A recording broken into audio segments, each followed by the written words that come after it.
So we just got a whole bunch of new information for Final Fantasy 16. I wanted to talk about 7, but then 16 stuff came out. I'm flip-flopping on what I want to make a video about.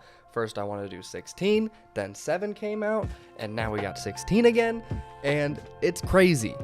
This is so much stuff. Naoki Yoshida has been making the rounds ever since that trailer dropped back at the State of Play, and he is going in with just a whole bunch of information regarding the game, its systems, the story, lots of questions we had from the trailer and just the game in general. I mean, it's so much stuff that I've been reading articles over the past couple days, and I couldn't even find some of the points that I had wanted to talk about, so I'm just going to mention them as they come to my mind here. But these are the articles I found that I think kind of hit some of the big points, and obviously if I find more over the next couple of days or something that I think I should make a video about, I will. But we're going to start off with some of the gameplay aspects of Final Fantasy 16. So first of all, there is something to do with AI assists to help less experienced players. So there's going to be 2 game modes in Final Fantasy 16 as a different way of approaching difficulty levels. So instead of just easy, normal, hard type deal, you're going to have what is called story focus mode and action focus mode. So the way that this will work is action focus mode obviously is just going to be kind of, you go in, you're playing the game like normal, but story focus mode is going to give you access to these different types of accessories that will make combat easier or more accessible for people who maybe aren't as well versed in combat. A lot of Final Fantasy Square Enix fans, we're used to that turn-based stuff, and we don't have the dexterity and reaction times for real challenging action combat. So I think this is a really interesting way to get around that and allow people to play the game without having to do some weird workaround like Final Fantasy 15 did with their, turn-based system that they had going on. So we'll dive in here. Let's get to the quotes. There's no change to the story content in either mode. I'd hope not. Also, story focus mode is not a standard easy difficulty. So what they're saying is that instead of just scaling back enemy damage or levels, whatever, it's essentially the same game. You're just getting access to these different accessories earlier on that you can equip. Final Fantasy 16 has the concept of accessories for equipment. In story-focused mode, AI-implemented accessories are provided from the start, and Clive's basic controls can be changed by attaching and removing them. And then he says, for example, an enemy attack is about to hit Clive. Clive will make a perfect move to avoid it in a super cool way, and I think what he's referring to is that first trailer we got from Final Fantasy 16 when we see Clive kind of in that swamp, and he's got like the goblin or whatever tries to hit him, and you see him kind of like flash backwards and then come back in and counter. I think that's something that he's referring to, is the game will essentially do that for you, which is nice, I guess, for people who aren't that good at action games. Moves on its own. For those people, there are some items where they can really feel the sensation of controlling the game themselves. For example, a few frames before an attack hits, a slowdown is applied, and during a grace period of about 3 seconds, you can press the R1 button. Time returns to normal, and Clive performs a superb evasion. We also have that kind of midpoint between auto and manual control. So it also seems like we're having that slowdown almost in the same vein as Final Fantasy VII Remake. That was really slow, like literally you take your time to choose your command. But this seems that it'll be like a slowdown to more so have a reaction command from Kingdom Hearts. And I think that there was something I saw about how the Kingdom Hearts team helped a little bit with the combat. Might be wrong on that. I think I read something about that. Accessories can be put on and taken off at any time, so you can adapt them to your skill level, removing them when you get used to them, or equipping them when you find it difficult. Great.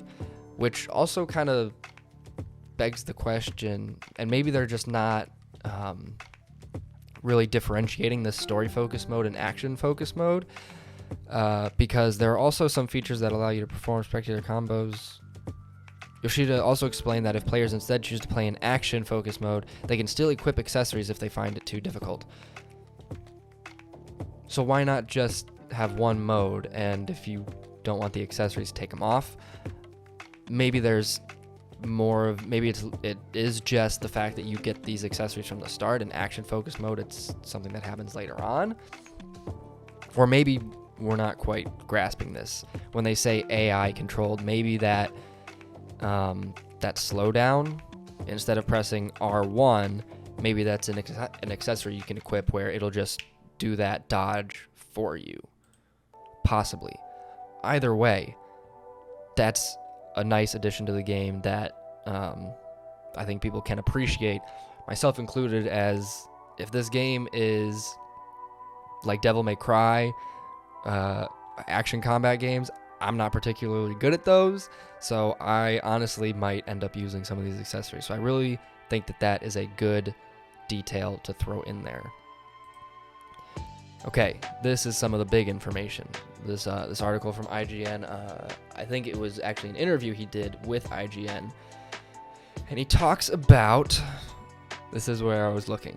So, speaking with an IGN interview, targeting the process, once again, feature party mechanics in one form or another. So a lot of people have been complaining that this seems to be a solo game of just Clive going out into the world, doing his thing, beating everybody up, taking revenge on whoever, right? We don't really know that at this point. But what we have here is confirmation that that is not the case, which is great because now people can stop calling this game not a Final Fantasy game. We didn't want to overwhelm users in our newest trailer, so we focused solely on Clive's battles. That said, for most of his journey, Clive will be accompanied by one or more companions. These companions will participate in battle, as well as trade banter with Clive. That said, the party members will be AI-driven, so as to allow players to solely focus on controlling Clive. So there is that, right? We are dealing with a bit of a Final Fantasy 15 1.0 style here, to where you're just controlling the main characters, kind of like how you did with Noctis. I know that after DLC release, they updated it so you could play as the other characters. That doesn't seem to be the case for this game, but that's fine. You know, as long as we still have that party dynamic and it's not literally just Cloud on his own in silence, grunting and fighting orcs. You know, if we have this banter with these party members, and I think he mentioned something about Clive's dog or wolf. I think that's a minor detail. A lot of people probably are really excited about that. I don't really care. I think it'd be more interesting to see if the theory that the different dominants of the icons are going to become your party members throughout the game, whether it's they're popping in and out, whether it becomes kind of a permanent thing as you go through the story. I wouldn't be surprised if, as you go through the story and Clive is, you know, collecting the powers of these icons from the dominants, he finds a way, you know, we fight them in some situations, like they are originally our enemies coming from different realms, and we kind of recruit them to our side, and in turn, they bestow upon Clive the power of their dominant, similar to the way Joshua does with Phoenix to Clive. That's what I would think. I think that can play into some really interesting dynamics. Maybe there's something to where, you know, it's almost like a hostage situation. And, you know, say Clive takes out one of the dominants and is like, listen, I won't kill you if you help me with my goals and give me the power of whoever, right? Or maybe somebody joins the party and they're going along, and this party member, Hugo, has these certain motivations. He's like, I want to go, we got to go do this. Clive's like, no way. And Hugo's kind of like, I'll leave and I'll take the power of Titan with me and you'll be stuck without it, type deal. And that kind of can bring in those different dynamics between characters. I don't think it's going to be happy-go-lucky, everybody's best buds traveling around the world. But I do have a strong feeling that Hugo, Benedicta, Jill will all be party members at some point throughout the game. And I think that it will be tied to Clive receiving the power of the dominance. They do talk about how they are trying to focus on Clive's combat solely, but what they're doing with the combat system is they are going to, obviously you can switch between the icons on the fly, so you won't be using the same play style all the time with Clive, right? You can constantly be switching, almost to the way you do in something like Final Fantasy VII Remake. You can constantly switch between your party members and change the play style. It may not be a positioning thing, but the gameplay will change as you switch between the dominants and their different skills, and you can combo them together in different ways. I know this is so much information, I can't even remember which article I read it on, but Yoshida talks about the moment we see in the trailer where Clive uses Garuda to throw the enemies up, switches instantly over to Titan, smashes them back down. Stuff like that. You know, creating your own combos in order to change up your playstyle and make it your own. And to that end, I'm also thinking of this now. I remember reading an article the other day talking about how there is going to be skill trees in terms of your abilities for your different icons. So you'll be getting, ability points, skill points, whatever, throughout the game, leveling up. And you can take those points, put them into different skills, either learning new skills, leveling up old ones, and kind of creating your own build, essentially, for Final Fantasy XVI, tailoring the playstyle to the way you want. And they also mentioned that the points are not permanent. So at any point in the game, you can just switch it, reset all your points, reconfigure your setup, and change it up. Maybe you're halfway through the game, you didn't use a certain spell or move the whole time. Try it out, realize you really like it, but instead of being like screwed because you don't have enough points or having to grind, you can just reset your ability points, put it into that, all nice and good. And I think that that's really helpful in terms of avoiding grinding. Everybody loves grinding in JRPGs, right? But I think with action RPGs, there's a difference to grinding. Sure, the combat might be super fun, but it's not the same as in a turn-based, right? You don't feel the same grinding in an action RPG as you do in a turn-based. At least that's me personally.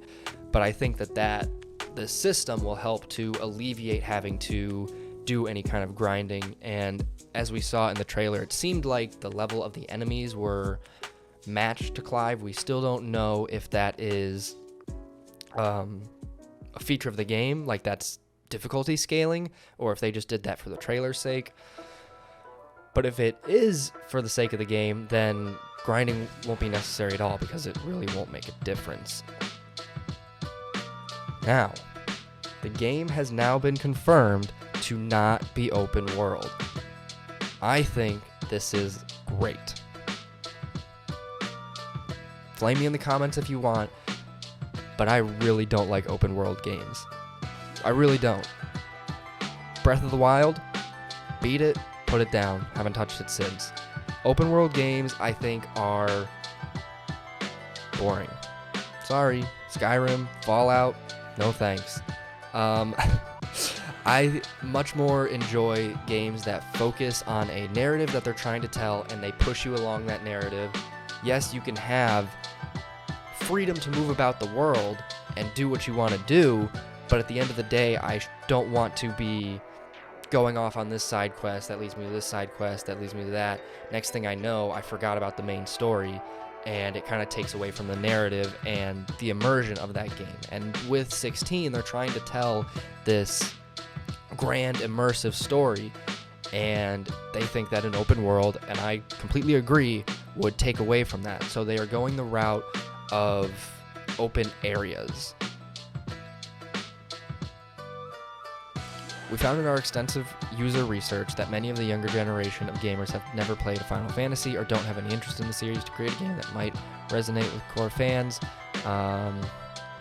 new generation, you'll find a lot of inspiration from recent AAA titles, so obviously they're going to have something. However, To bring a story that feels like it spans an entire globe and beyond, we decided to avoid an open world design that limits us to a single world space and instead focus on an independent area-based game design. It gives us a better feel of a truly global scale.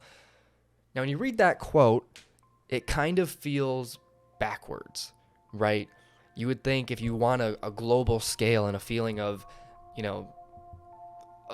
a world, right? You would think that you'd want an open world game where you can kind of just go off and do whatever. But when you're trying to, I think they mean in the sense of telling a narrative that spans, and then they actually say it, bring a story that spans an entire globe.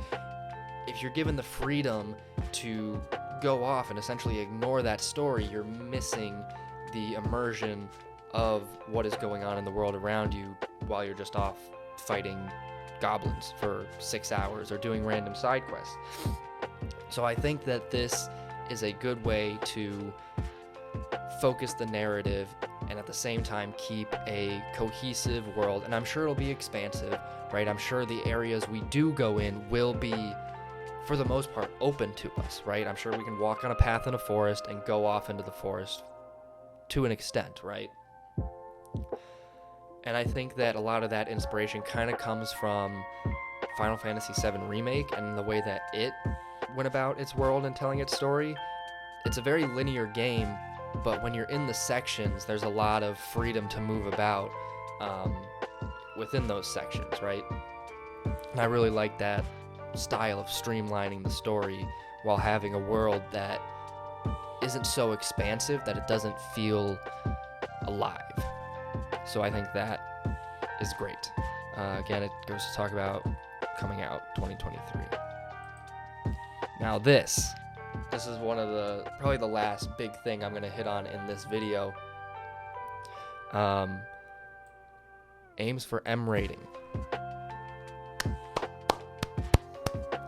Thank you. We've kind of been speculating on this, not kind of. We have almost confirmed it to ourselves in our head over the past, 2 years now, since the game was announced that Final Fantasy XVI is going to be an M-rated game. And Yoshida confirms this, and it seems to be for the reasons that we all want. And interestingly enough, it happened from this interview where they asked about that scene in the trailer where there's implied nudity, right? We see, I'm pretty sure it's Benedicta and then the king or emperor of Walload kind of in bed, like they were doing something, and they're naked, like you see her from the back. So they don't really show anything. But that might change in the game, and I'm curious to see what'll happen. But let's just get through this first. Responding to a question about implied nudity in a recent trailer, Yoshida's rating he sees as becoming more and more restrictive recently regarding what you can or cannot be shown. So what he said was, you find yourself changing things that you wanted to do in the game based on that rating, right? So he's talking about when you're trying to aim for that T rating or that E plus rating so your sales can be expanded, you are almost handicapped in what you're trying to do. And with this story, again, I don't have the article because this information is spanning across so many different interviews that I can't find the article. But he talks about how there's actually going to be a couple of time skips in this game where we'll see Clive in his teens, his 20s, and even his 30s. So this is going to be like a complete coming of age story, not just like 15 where you have the one time skip from 20 something to 30, but it's actually going to see progressively as Clive gets older throughout his journey. And going into your 30s, where I think most of the story is said to take place, you're going to need to obviously have a mature take on that. And you can't necessarily get away with that, especially in a war-torn world of despair and terror, with a T or E10 plus rating, right? Obviously not E10 plus, but even T is a little tough to fit that into, right? So they need that mature rating, and they're going to do that.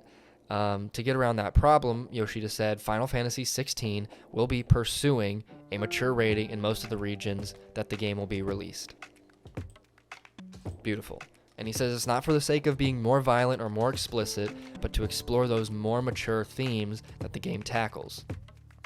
So instead of just being a mature game because they're like, oh, well, we wanted blood splatter, or oh, well, we wanted Benedicta to be naked in one of the scenes, right? They are doing it to kind of fit the narrative as a whole. That might come with blood splatter, and that might come with Benedicta being naked in one of the scenes. We don't know. But the fact that that just kind of comes with the territory of approaching these mature themes.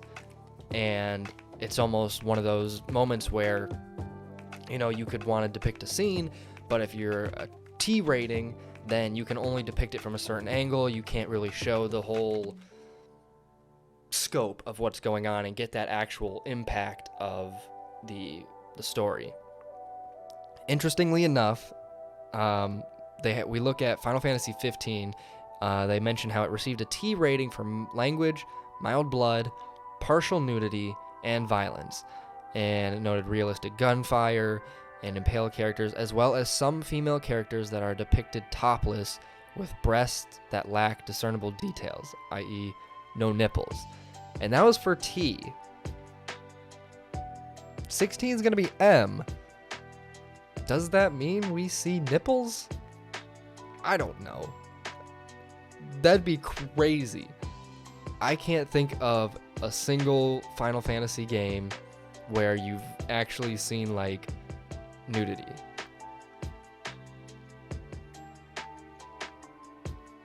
I don't think so. I don't think that's ever been done in Final Fantasy. So if that happens, that'd be a first, and that'd be really interesting.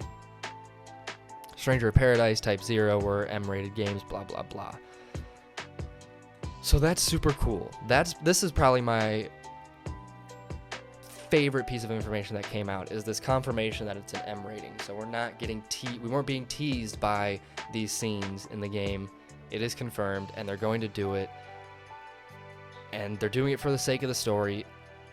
And if there's anybody you should trust in telling this story, it is Creative Business Unit 3. And it's going to be awesome. And my hype keeps bouncing from game to game on this. I can't wait for this game to come out now. The last thing I wanted to mention, and I thought was a cool kind of detail, Ukraine war delayed the recent Final Fantasy XVI trailer, claims producer. This is just kind of a nice note from Yoshida. Being Ukrainian myself, I found this article really interesting and just thought I should share. But what happened was Yoshida said that actually the trailer, the Dominance trailer, it was ready to be released in March. But at the same time, Russia's invasion of Ukraine made the world situation unstable. Since Final Fantasy XVI deals with a rather heavy theme as a story, I wondered if the second trailer was released at this time, if it would be truly enjoyable for gamers. When I told SIE, I'm guessing that's Square Enix International. Maybe it's just flip-flopped in Japanese or something. They were worried about it too, so I decided to postpone the release of the trailer after thorough discussions.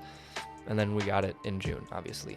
But, you know, just kind of cool to note for video game developers that while at the end of the day, they are making these games and they are trying to make money, and especially those big wigs at Square Enix, they want to promote the games and get them out so they can make money.